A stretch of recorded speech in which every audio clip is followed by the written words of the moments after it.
Iyi ni inkuru y'abagore babiri b'abarozi bahora bitwikira amajoro bajya kuroga abantu b'abandi, ariko iri joro ryababereye umwaku baje gufatwa, ariyo nkuru mugiye kureba.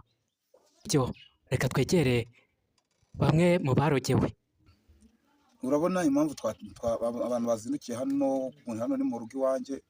Njye nari mfite ikibazo cyo kuba njyarana n'umugore, abana bakangara bakagenda bakagira ubuhe, imitungo yose yanshijeho kubera ntabwo nakamenya impamvu, ariko njyewe impamvu naje kwimenya kuko naryamaga nijoro mu nzu nkumva imirindi hanze gutyo impande y'inzu nkayoberwa ibyari byo. Umunsi umwe rero nza kuvuga nti kuko byagenda kose kagende shake buryo kimenye impamvu z'ibi bintu.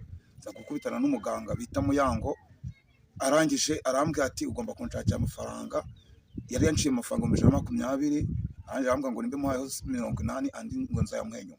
Arangije arambwira ati numara kuyamereza wowe uzagende ugume hanze saa sita z'ijoro nizigera wowe uzabona ibyo nzagukorera.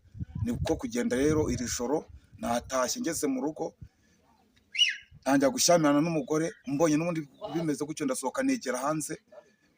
Bigeze saa sita z'ijoro nibwo nagiye kumva numva abantu baratangiye kwa kundi kwabo bajyaga baza bakarara bati impande y'umuryango n'inyuma y'inzu.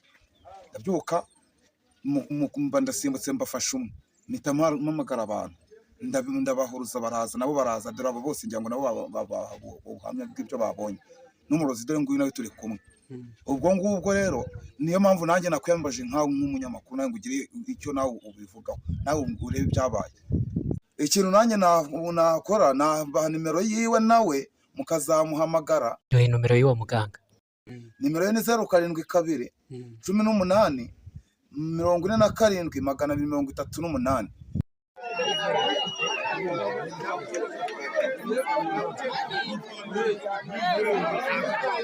ariko shamubona abantu barataye amazu yabo mukajya ngo nta burozi bubamo.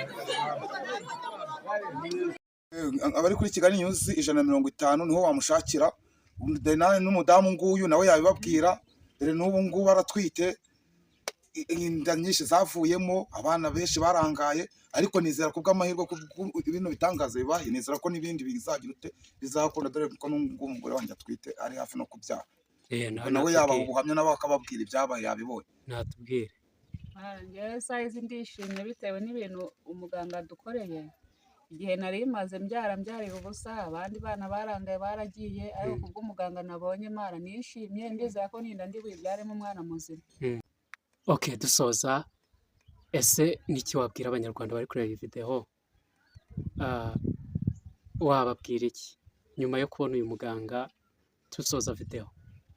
Njye ikintu nababwira, uyu muganga rwose ibi bintu rwose akora ni ukuri pe, kuko aba bantu bose ureba harimo n'abayobozi b'utugari n'ab'imidugudu bose baje. Ibi bintu byabereye ku mugaragaro nta banga ririmo. Iki kintu nashishikariza abantu ni uko bagana no muganga. Umuganga ibintu akora rwose ni ukuri pe, kuko we yarambwiye ati uzajya hanze saa sita z'ijoro, ati njyewe ati ibindi uzabindekere. Abo bantu rwose kandi koko nabafashe, naba mwamwe muri kubira n'amaso yanyu mwese. Reka dusoze. Murakoze cyane. Ciao ciao.